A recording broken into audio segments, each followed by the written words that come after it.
Ladies and gentlemen, welcome back to Performance Talk. My name is Yul Gordon. Today I'm here, of course, with Chris Costa. Chris, what you got going on, man? Snowing. Snowing? Lots and lots and lots of snow. Not bad, but just lots of snow. People don't know how to drive in it, so that's fun. Is it cold? Within reason. It's, in the teens. It's relative for you guys.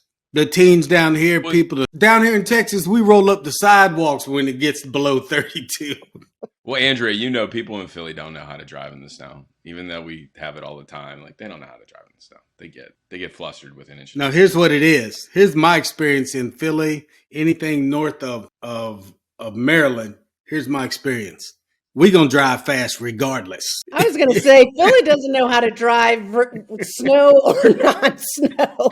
You're taking your life in your hands when you go out driving in Philly. I'm telling you. It's like, we going to drive fast regardless. And if you ain't driving fast, get off the road. Well, that and it seems like lights and lanes are suggestions, There you go. Recommendations. Depending upon what neighborhood you're in, that is definitely true. Oh yeah, I was full on Philly. I was kind of near Temple area, North Philly, and I would ride my bike to University of Pennsylvania, and that was like chicken. Yes. So good to be with you all. Glad to be here. Anyway, as we have gone on, our guest today is Andrea. I'm going to say this, Wieland. Wieland, you got it. Okay. Well done. Our guest today is Andrea Wieland. Andrea, tell us a little bit about yourself, how you got started in this whole business of performance. Oh, good question. How did I get started? I think probably very, very early on at 6 years old when I set the dream to be an Olympian. I saw Nadia Comaneci wowing the world and, scoring tens. And they say it's the first time the world saw perfect. And I said, whoa, I want to be an Olympian. Had no idea what that meant, but was always looking for those edges as a soccer athlete, as a tennis athlete. And early on, was introduced to the inner game of tennis by my mom at 10 years old or so, probably because I maybe broke a racket or two. There you go. A little bit of a temper. All right. Yep. So father being a psychiatrist, mother getting her counseling psychology master's degree while growing up. You was catching it. Oh yeah, we were pretty psychologically minded family. You were catching it, yes. Or not? Yes, it was everywhere. So yeah, I think I got interested in the mental game quite early, and with my sister and I were pretty competitive with each other, being a year and a half apart, playing soccer on the same teams, playing tennis against each other. So being best friends, but also being competitors. So we helped each other out. She played soccer at Yale. I was going to Iowa for field hockey. And so we would help each other train and get into the nutrition. So I was sort of kind of early on, I guess, in high school being exposed to, what can I do to get better type thing and reach this big goal. Okay. So the steps you've taken, of course, an Olympian, but also professionally, what made you turn towards psychology? Yeah. Now we've heard the background, but you still have to make that decision and go, some kids growing up, they go, I'm not going to do what they did. That's right. Or I'm tired of psychology. I've grown up with that or whatever. So what made you say, I think I like that? Yeah. Well, once I read The Inner Game of Tennis, it's all I wanted to read. So mental toughness training for sport, Zen and and martial arts, like just was always looking for, and I'm sure that came from, some sort of self-esteem thing. Was I good enough? That kind of thing. And just was always looking to get better.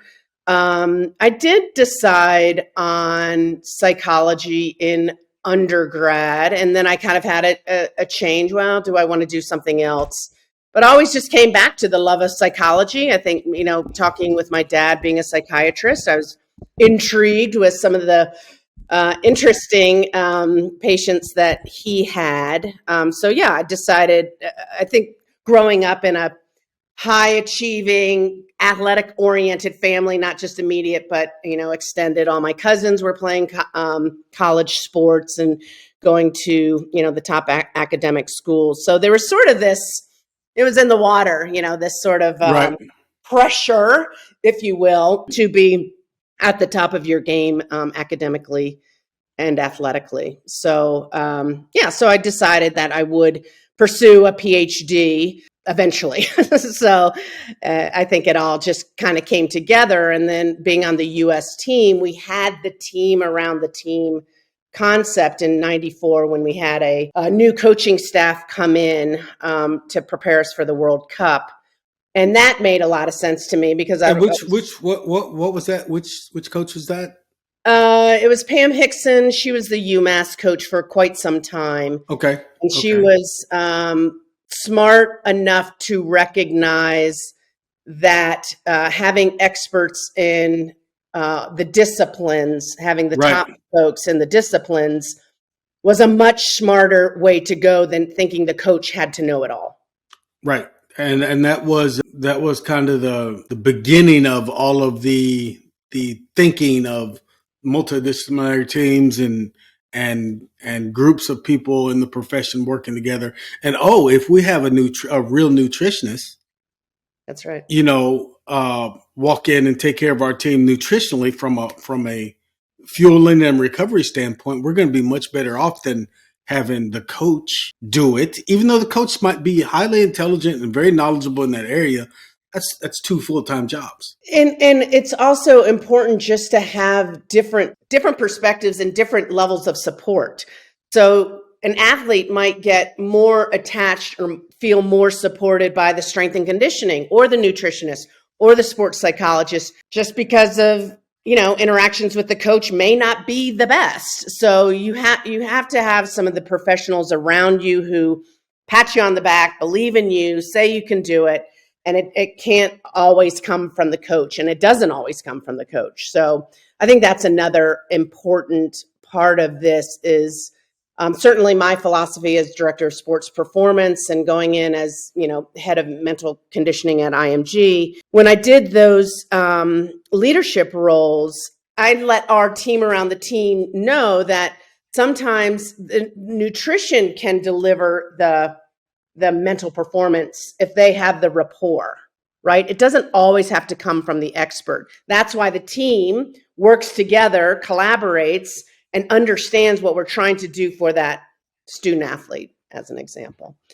So I think that's maybe a little different philosophy than other people have, but to me, it's all about the rapport and the trust and who can deliver the message to the athlete, regardless.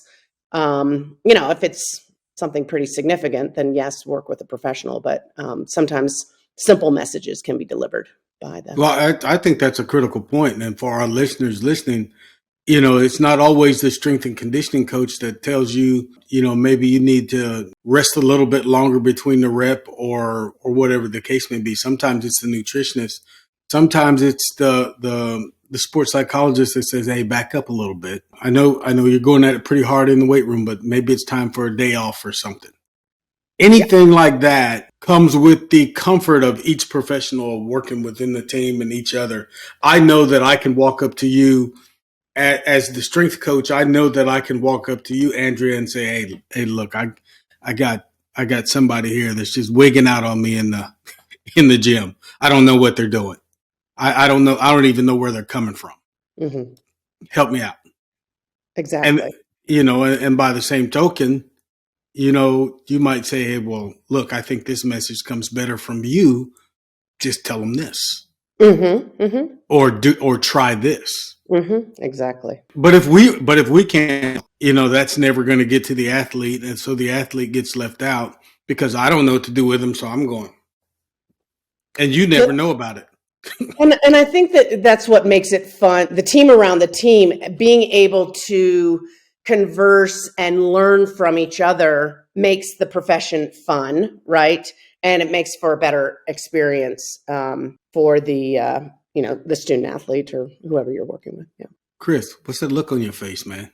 You knew I was coming to you with something. I didn't think that I had a look on my face. I think I was in thought of something. I don't even remember what I was thinking about. But okay, I was like, well, this is what we do, Andrea. I'm sorry. This is what we do. We are. I consider Chris to be a great friend, even though I've never been in the same room with him. Not sure I ever want to be. Aw. But he's still, no, I'm just Oh. kidding. I just like the looks he's on his coming up face. smart. Did you see that look on his face when I said Saturday that? morning, Though? you're supposed to be nice. You're gonna have to go to church tomorrow, man. Man, hey, I'm not trying to get bad points here. I need all my points. Anyway, we as we continue to talk about the team, Chris and I consider him a great friend and a great teammate. So I just like to give him the business sometimes. But when we talk about teams in sport, and let's just transition to the profession since we're going there a little bit. Sometimes professionally we get a little. I think in all areas. I've worked as an athletic trainer. I've worked as a strength coach. Sometimes we get wrapped up in ourselves a little bit and talk about why it's important for the actual professional to recognize that and to guard against that. Yeah, I think I had an athletic director that said it best when she said, sometimes we look through the world through a straw. We only see a very kind of limited world, and we think, our profession as an example, so psychology would think, okay, well, this is definitely a psychological issue. There's something going on here. Where when you open it up to listening to the other professionals in the room, you start going, oh, I hadn't thought about that. Oh, that's a good way to reach the athlete, to make an adjustment in terms of whether it's the athletic trainer and there's an injury going on, or there's kind of a biomechanical issue, or the strength and conditioning coach might see something, the nutritionist. So we can look through our own lenses and be very limited.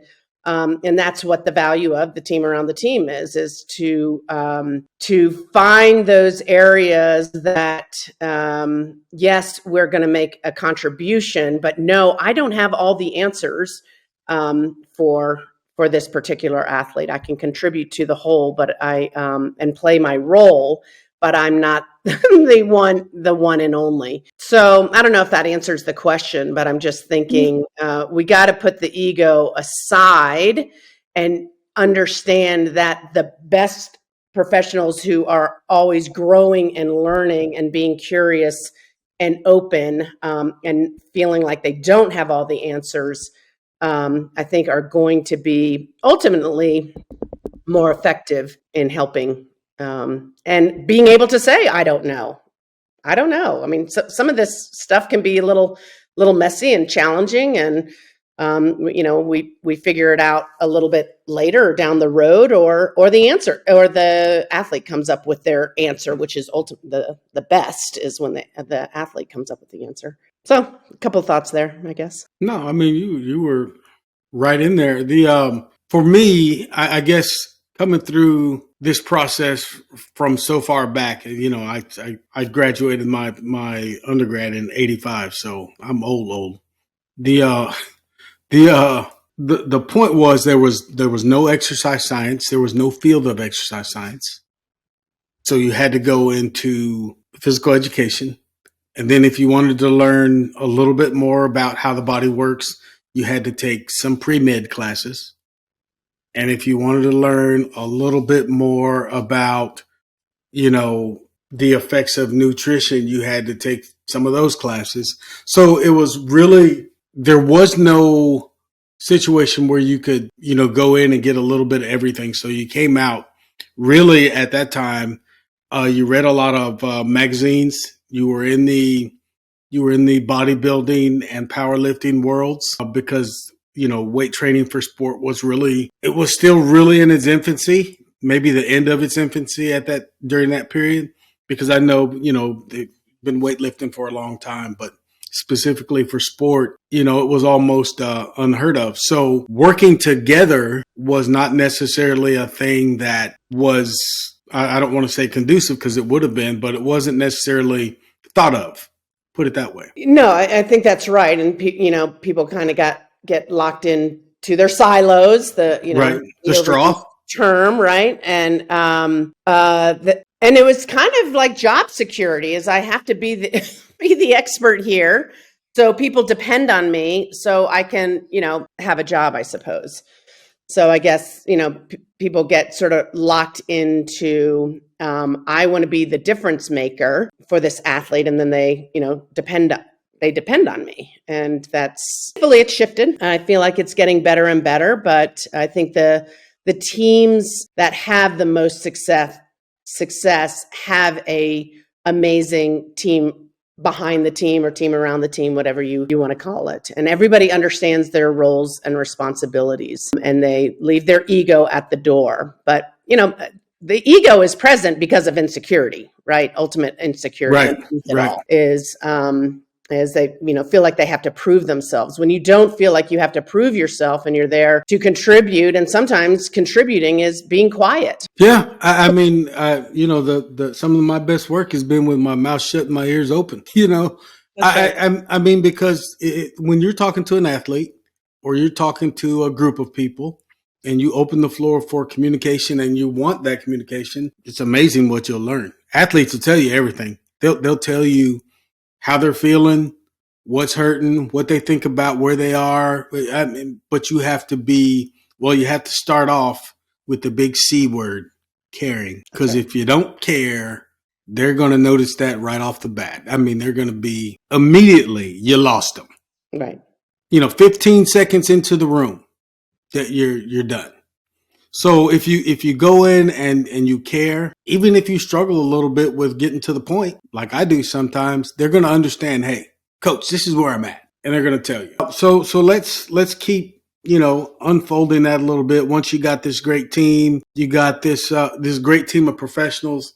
You have this administration that's, open to the whole idea and everything like that. How do you make sure that everyone stays focused on the athlete as the person in the center, or as the goal in the center that we're reaching for to make better, and not, we as professionals, we can go 90 different directions, and whether it's research, whether it's with a theory or whatever it is, how do we stay focused? It's a great question. And I actually think that starts way early when, like, somebody like me at University of Pennsylvania, when I was the first director of sports performance there, and I think the last. So unfortunately, they moved it back into a direction of just not having somebody oversee all of it. So yeah, I was a little surprised that they went that direction, but a new AD came in. Maybe a budget thing, huh? Yeah, I think it was a budget. We'll talk about that later. Post-COVID. So, I have to come in as a leader with a philosophy and, kind of a structure and how we're going to do things, and have a shared vision around that. And so just like it is to get to know your athletes before you start making all these recommendations, you have to get to know your team members. What's important to them? Why are they here? Why did they choose their profession? Where do they see themselves in 3 to 5 years, type thing?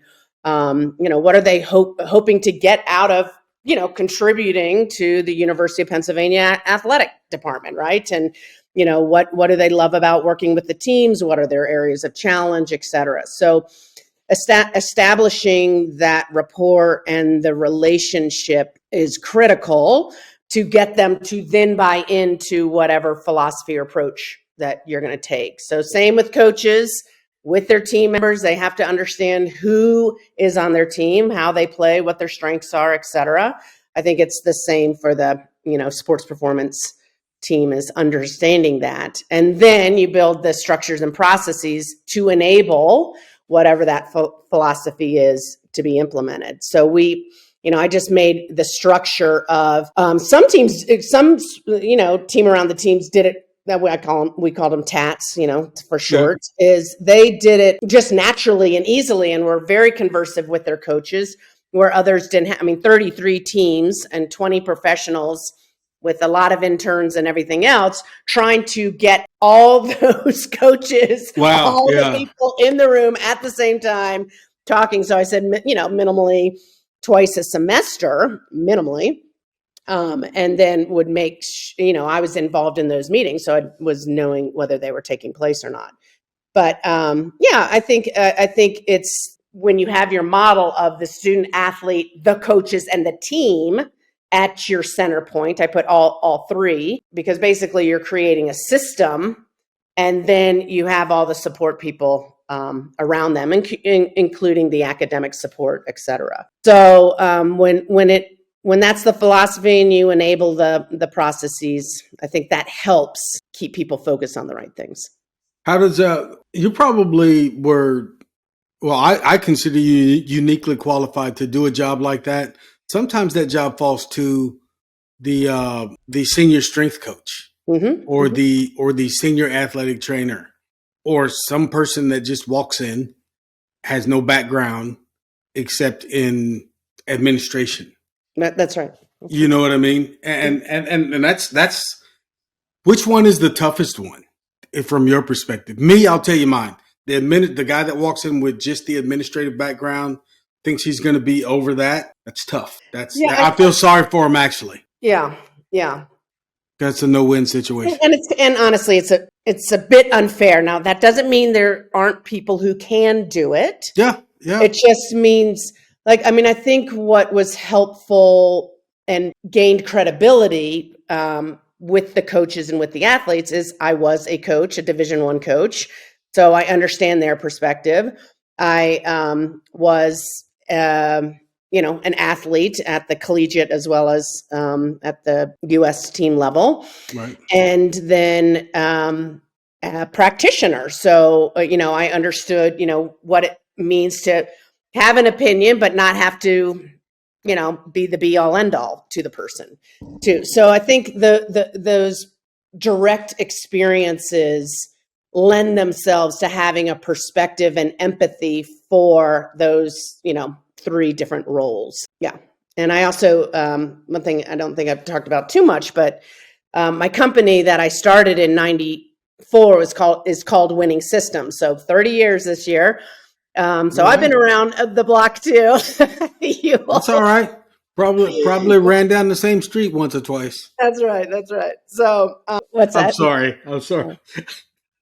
I say some stuff sometimes, and he'll get a look on his face like, "What are you talking about, man?" It's the old school terminology, man. It's the old school quotes. Well, my granddaddy used to say. Never mind. Yeah. So taking a systems approach and it's dynamic. It's the concept of the strength of the wolf is in the pack, and the strength of the pack is in the wolf, right? Like the system impacts the individual, and the individual impacts the system. And so when people understand their roles and responsibilities and are willing to play them well, we have a chance for success. But when people start kind of, the ego thing that you talked about earlier is that, people wanting credit because of their own insecurity, or they want to go their own way and don't listen to other folks, and they're not accepting their role. That's when unnecessary suffering and conflict tend to occur. So then we create the adversity that is not actually moving the needle towards positive direction. Right. We want adversity. We want challenge. We want things to be hard, so we learn how to work through those, because when we are under pressure, we want to have experienced that pressure and demand, so we can, then know how to respond to it.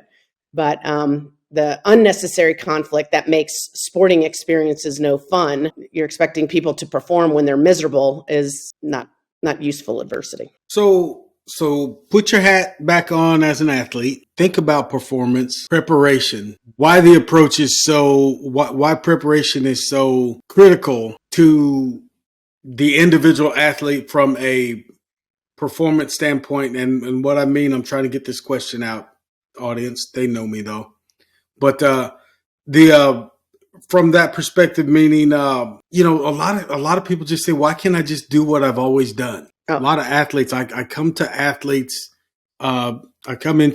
sometimes that they go, "Coach, why can't I just do what we've always done? I mean, it's worked for me since I was 14. Well, you're 27.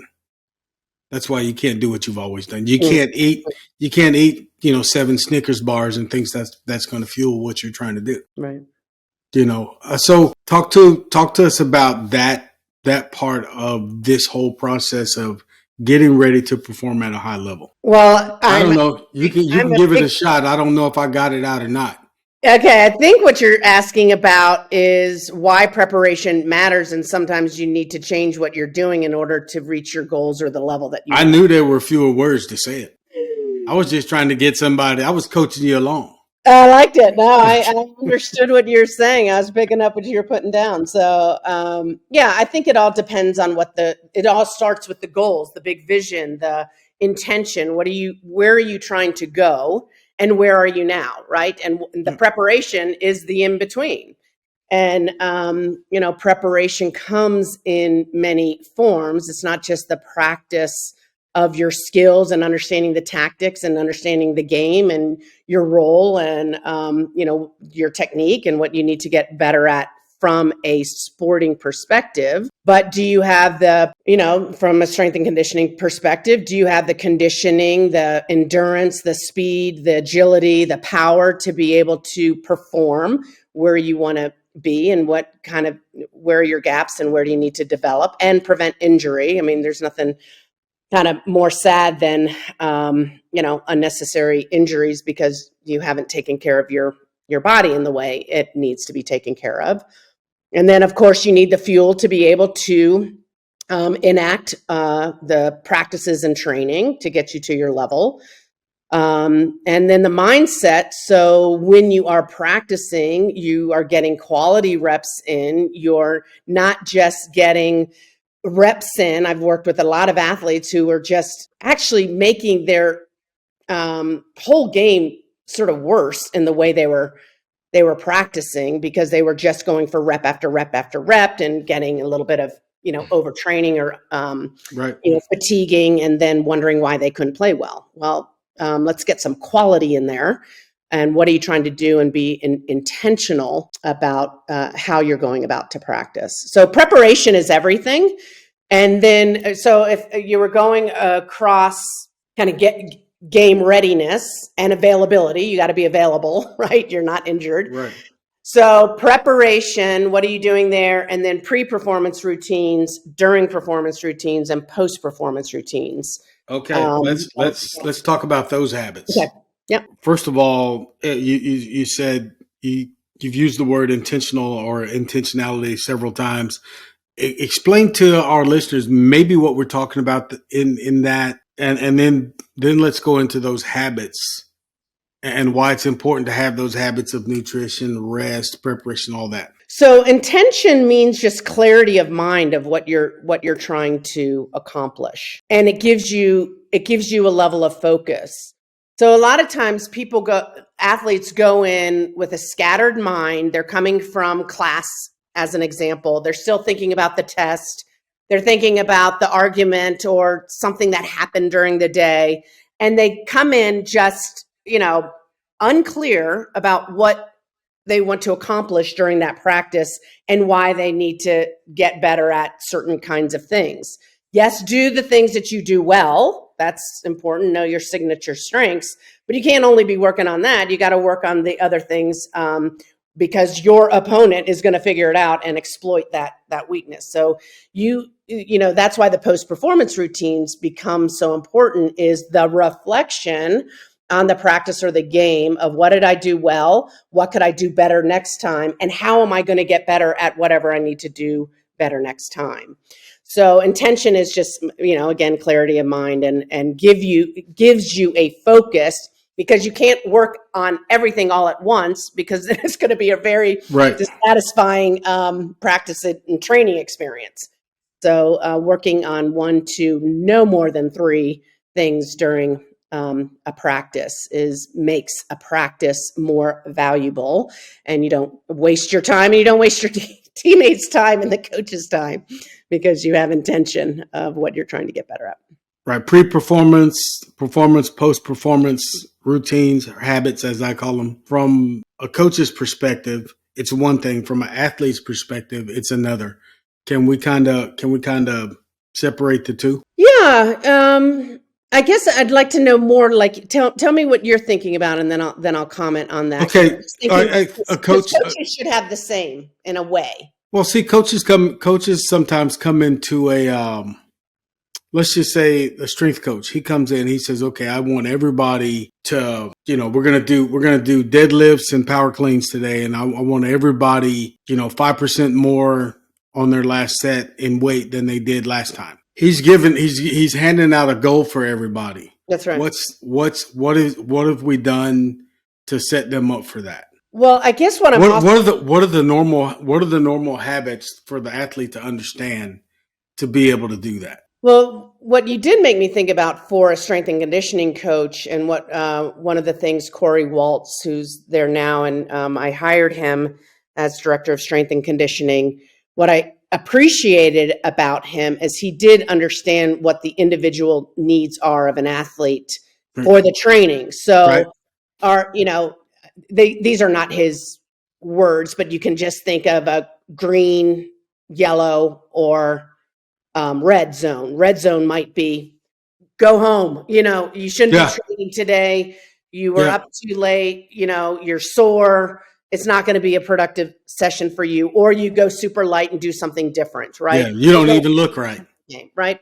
And so then yellow might take it a little lighter, and they might not go 5%.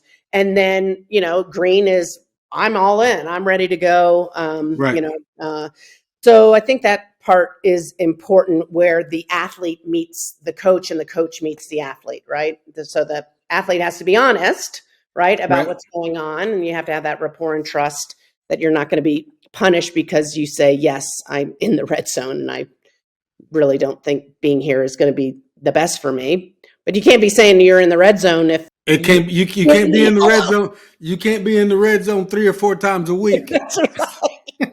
That's right. You're again, what's going Yeah. on? So now you're going to be referred to someone like me to Yeah. see what's kind of going on. What evidence did you guys use? What administrative testing did you guys use to figure that out? I think that was more kind of qualitative. Is maybe Corey had something a little bit more there, but I think he was trying to help the athletes trust themselves and know their bodies and know how they're feeling. So it was more, I think, if I'm answering your question, but also that they actually could see. God, I'm blanking on it. The Kaiser and some of the. Oh man. This is what happens when you're away from it for a few years. But basically, they did testing around to see if you can continue at that rate. They had the accelerometer. They had some of the other, God darn, I can't think of it, the compression stuff. Yeah, what is it? Sparta track. Oh, we did have Sparta. Yeah, we did do that. So we did have. Did you have any kind of athlete tracking, any kind of overall athlete tracking software? We were moving in that direction. They can be quite pricey. We did have Sparta. Real pricey. Yep.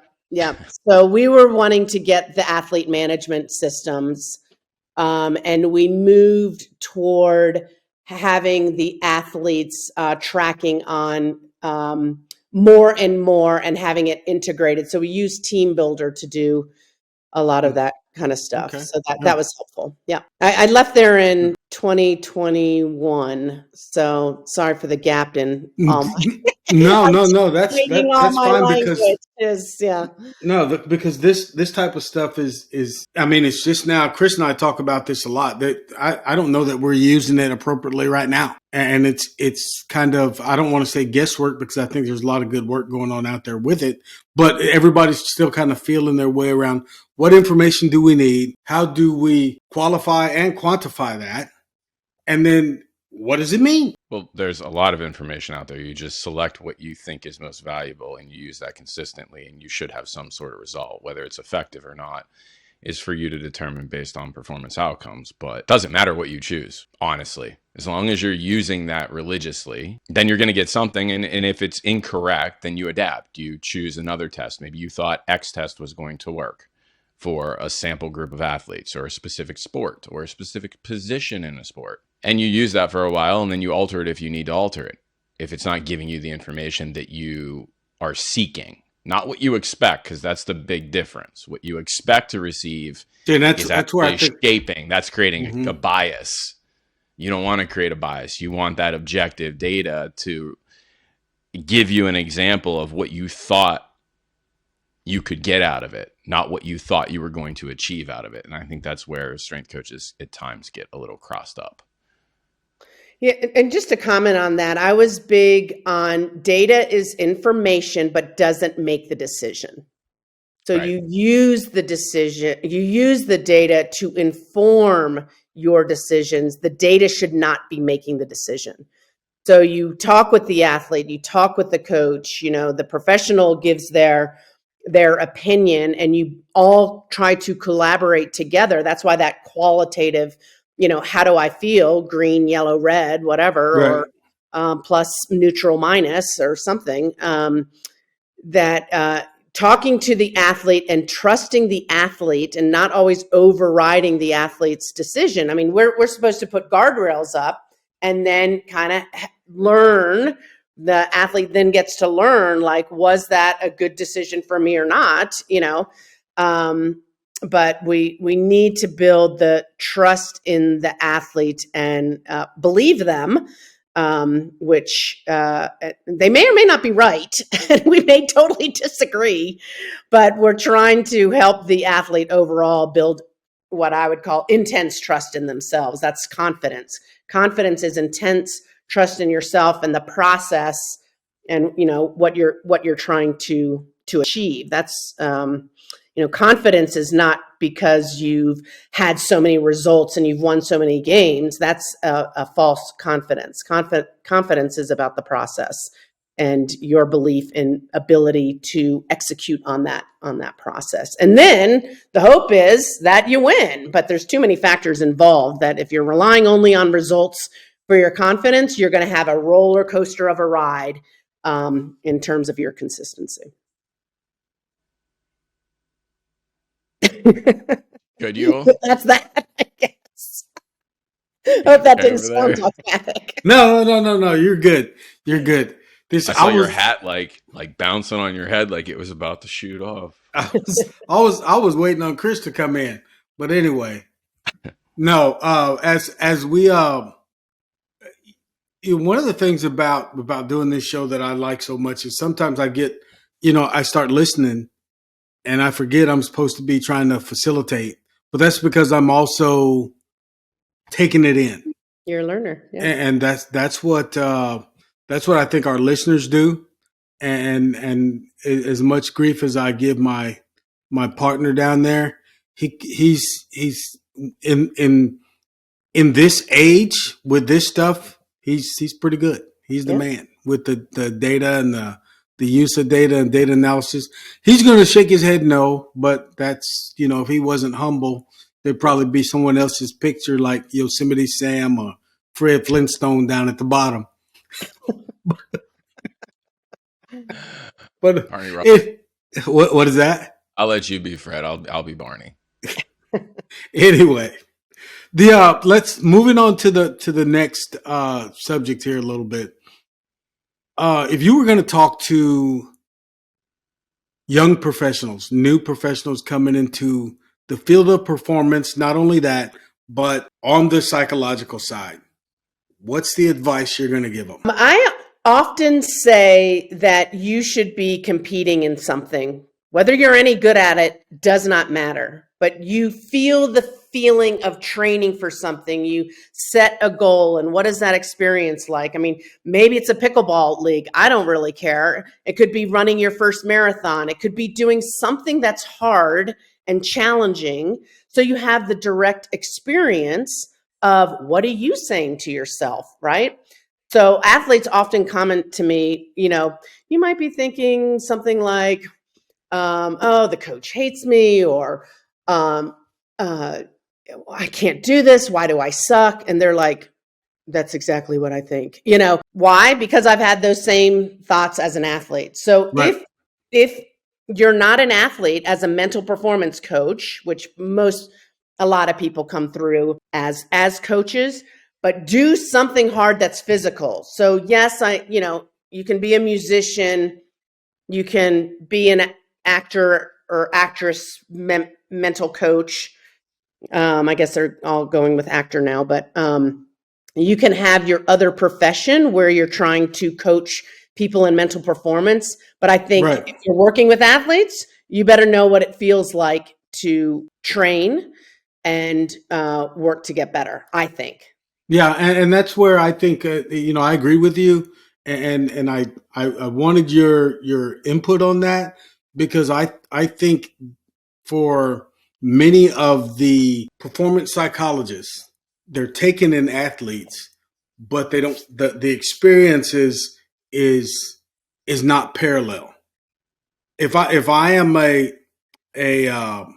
actor, poet that's up on stage, a musician or dancer or whatever, dancing is kind of up on the line a little bit, but it's different. It's different. If I'm a 6 foot, oh, let's use it like this. If I'm a 5'10", 210-pound football player that habitually goes out on the field with men that are 6'6", 340, and I have to compete, it's a whole different level of preparation. It really is. If I'm a soccer player, okay, never was, you were, my daughter was. You guys played on a high level. I used to ask her, I said, hey, why are you struggling with X? And she would go, Dad, we are required to run the whole time, whether we're jogging, shuffling, whatever, but walking just doesn't get it. So you get tired. So when you get a chance to stop or when the whistle blows, yeah, I take a knee. I said, well, to your opponent, it looks like you're just worn out. So don't do Give that. it away that you're tired. Yeah. Don't give it a competitive advantage. Don't give it away. And that's when she was a little bit younger, and then she picked it up. She ended up doing pretty good. But yeah, that's great advice for play competitive pickleball, badminton, something where physically you have to move. That's great. By that same token, if I'm an older psychologist that's always been into sports, what's my road in? Because I have this practice where I've been successful and I really would like to get into sports, but I can't get out of my other realm. I want all the athletes to come to my office and sit down. I don't go to the field. You know what I mean? So what's that like? There, you're not going to have success. You're not going to the field. Well, I know, I know these people. Yeah, I don't doubt that. So you're saying that the experienced psychologist or person who wants to get into mental performance with athletes, they've never done it before. How do they go about doing it? Is that kind of what you're saying? Well, the main question I'm asking is, what is the one thing that they need to do? If they want a chance at being successful at it, what is the one thing they need to do? Yeah, it's never kind of a one thing, but I would definitely, I agree with,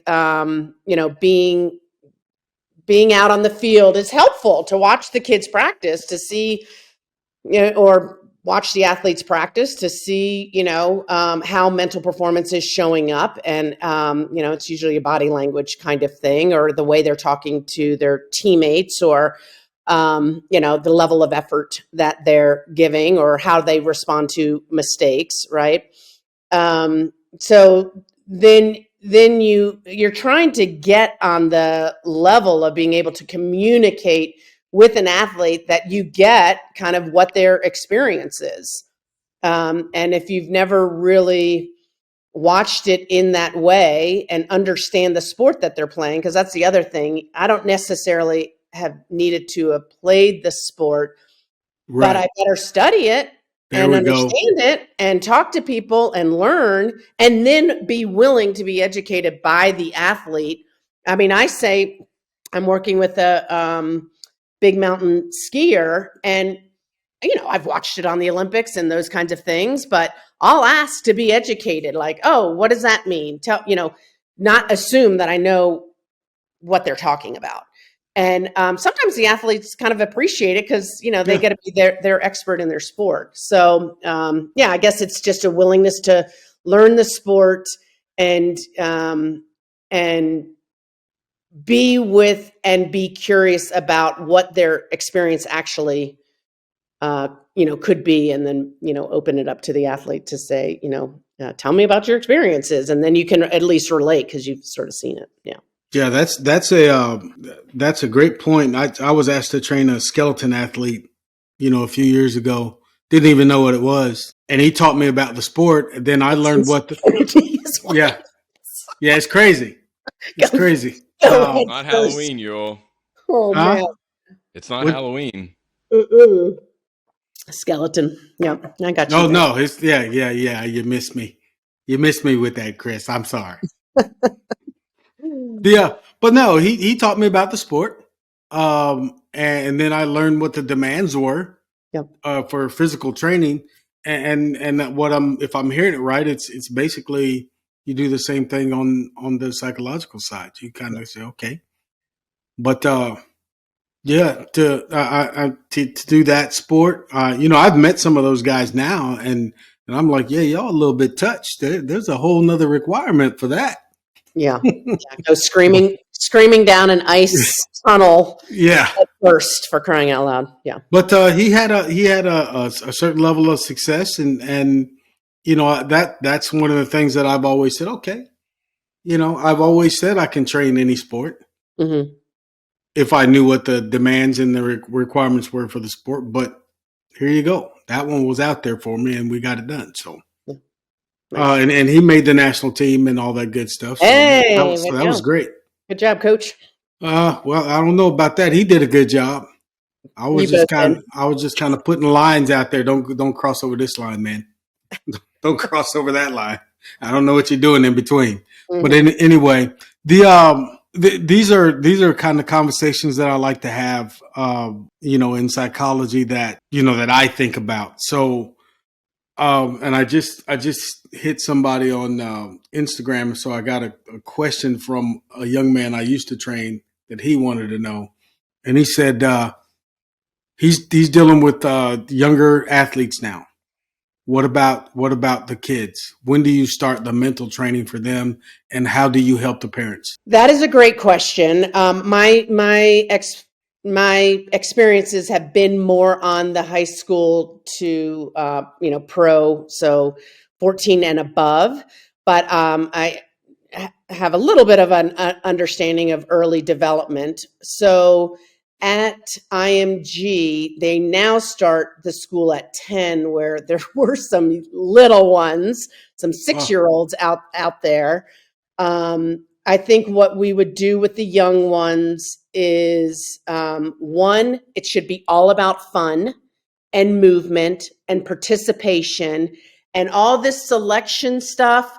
And you're not starting little 9-year-old goalie because of this, that, or the other thing. I can't take it.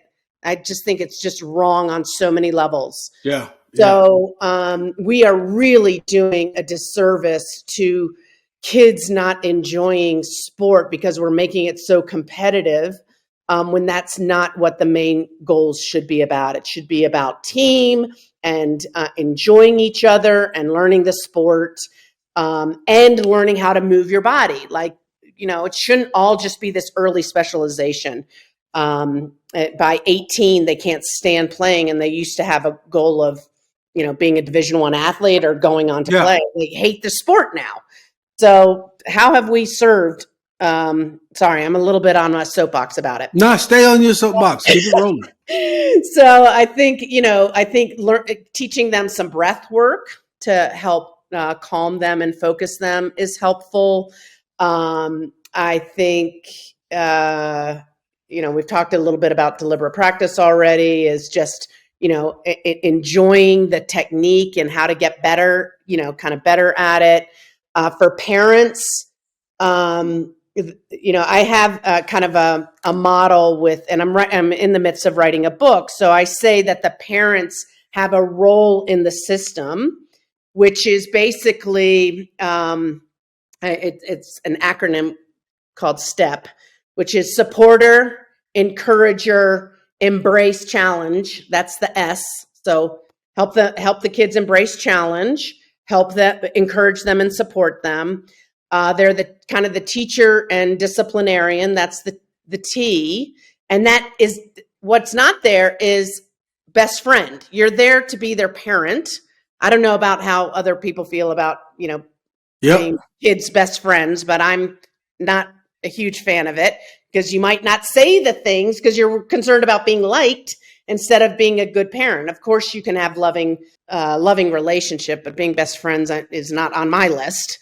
So supporter, teacher, E is exemplar, is you doing the things that you expect your child to do, but because what you do speaks so loudly, I can't hear what you're saying. Yeah. So they're watching, whether you're saying you do this, they're watching you do that.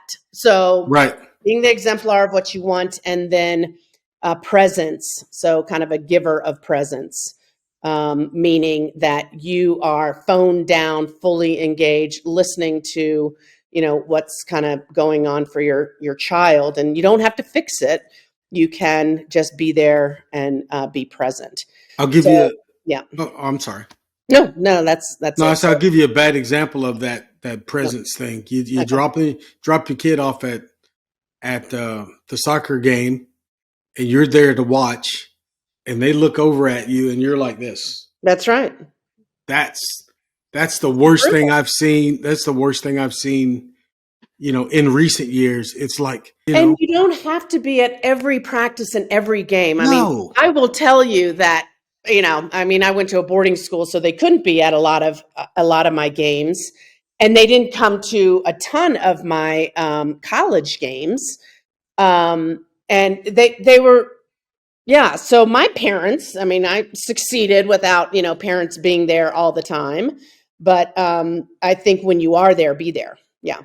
Yeah, and it's like your parents. I was trailed my daughter around from tournament to tournament and all those things, but I wasn't always there. After she got older, I was there more because I retired from the military. But the great thing about it is when I wasn't there, I was always ready to hear how she did or Yeah. what she thought or those kind of. That's just as much being there as not physically being there.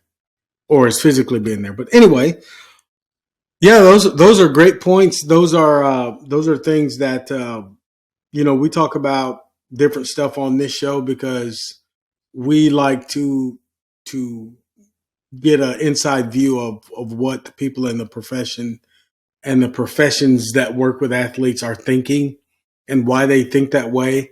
And one or two parents every now and again will that I know are regular listeners on the show. I'll get, hey, are you going to ask somebody about X?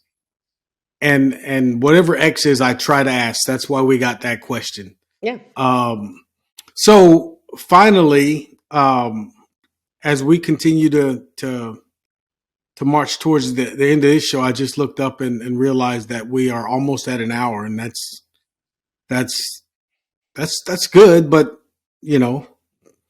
it's too fast. But anyway. Well, I'm glad it didn't feel slow where you're like, No. God, when is this going to end? No, we would have been over here like this. And it's time to wrap up. We're 30 minutes in. This is so boring. 6 minutes in. Hey, we're doing a short one today. But anyway, Chris, I want you to ask this seems like a great person to ask your world famous last question to, if you don't have any other questions. Eric Jones's question from Princeton University. What athlete would you pick? Not a person, a specific person, not a specific human, a specific position in a specific sport that could play and do well, succeed in every other sport known to humankind. So is the question a real person that I would pick to? No. Okay. So say it again. Not a human, an athlete, a position in a sport. To play any sport? Like what could succeed in any sport. Oh, okay. That's so like what kind of athlete could succeed because they're so well-rounded and they probably are athletic enough to be able to succeed in other sports? Yeah. I don't know why an MMA fighter came to mind. I think there's something about their grit and willingness to be challenged, and they have to be able to move their body against another person's body and figure things out. I mean, I think they're pretty great athletes. For whatever reason, that one popped in my head, if that's kind of what you're asking. Okay. Yeah. I don't know Yeah. that we've had that one yet. Have we had Well, that's the combat first sports yet? combat sports guy. Yeah.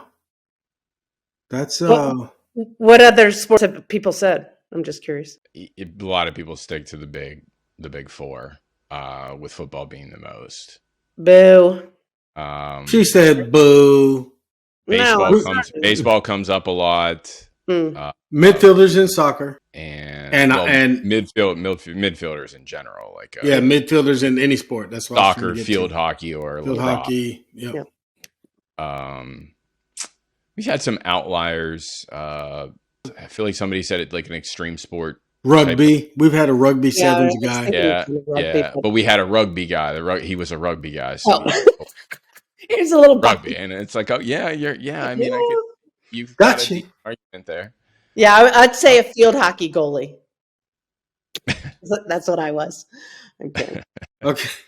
All right, we'll throw it up there for you. But all right, so that's actually a MMA fighter. I'm kind of thinking about that. Hand-eye, you got to have some hand-eye coordination. Yeah. And foot and foot, legs, and their movement is pretty. They can strike an object. Quick, explosive, Yeah. and mentally tough as hell to go in there. And Yeah. it's like, I'm going to get hurt. I'm gonna get beat up. Yeah. It's like fighting for a living. Yeah. Not the sweet science of boxing. No, really fighting, like outside fighting for a living. That's what you do. Yeah. And your shins. Oh my God. They might not have the endurance. Even though their endurance is different, they might not have the endurance for really long competitions. You know, the 4 quarters, the 2 full halves. I mean, basketball they could probably get away with. I think they might struggle in soccer. They might struggle in hockey. They might struggle in football, rugby, just because of the sheer amount of work that is completed over that time. They do obviously very intense bouts over a short period of time, right? And but they train for a long time. They train for a long time, to try to have resistance. To all the different sports, right? They have resilience to that, but I don't know.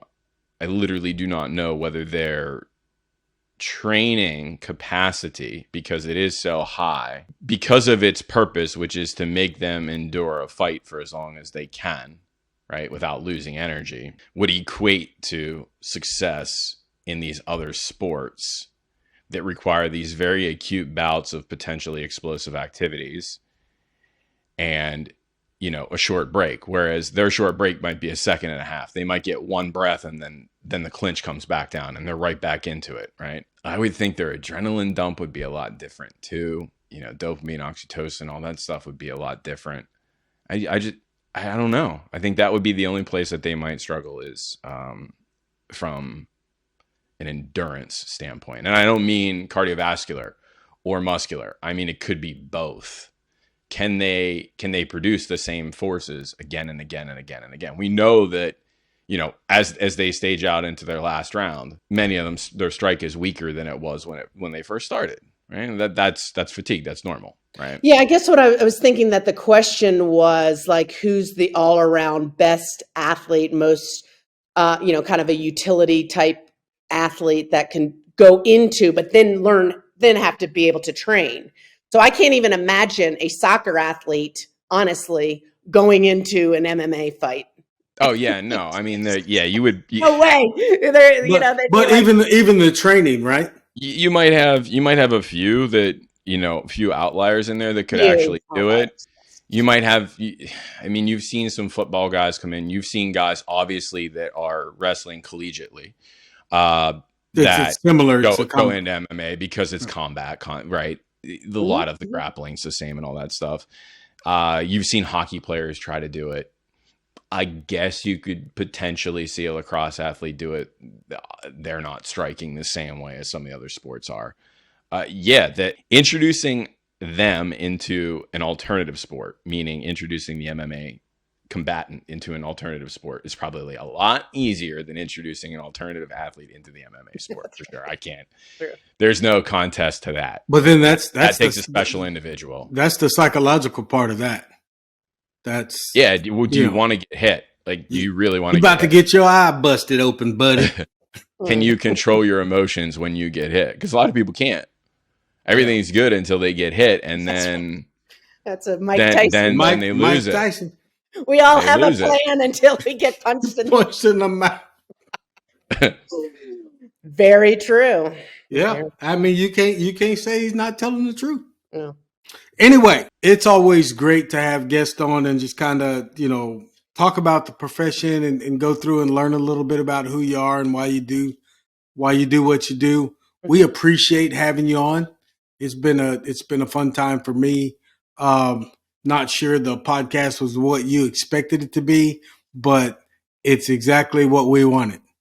I love it. Well, good. No, I had a great time too. I enjoyed meeting you both and getting an opportunity to talk about sports psych and performance psych, but understanding that it goes far beyond just psychology, right? There's all the components that contribute to make an athlete great. And so if we can help build better humans first, starting with the human first, and then going into the kind of the whole person, healthy performer, and then going into the confident performer. And we're helping actually the planet and the world, hopefully with having athletes who can be great leaders beyond their sport. I think we've done the planet a good job, a good service, a solid. If you don't mind, well, even if you do mind, I'm probably gonna contact you again. Great. To ask you to be on the round table. Okay. I'm gonna try to get the performance roundtable back up and running with our other 4 roundtables. But I'm trying to do a little bit better of who I asked to be on it and learn a little bit about those people, which I have with you, probably Hillary. And then there's probably a couple more out there, and I take recommendations. Okay. But we'll talk about that via email or whatever later. And I thank you very much and appreciate your time. Well, thank you for having me. I enjoyed it immensely. So thank you for Chris. the opportunity. This has been Performance Talk with Will Gordon and Chris Costa. Today's guest was Andrea Wieland. Thanks, guys. We'll see you again soon. No, I hit that accidentally. I'll turn it off.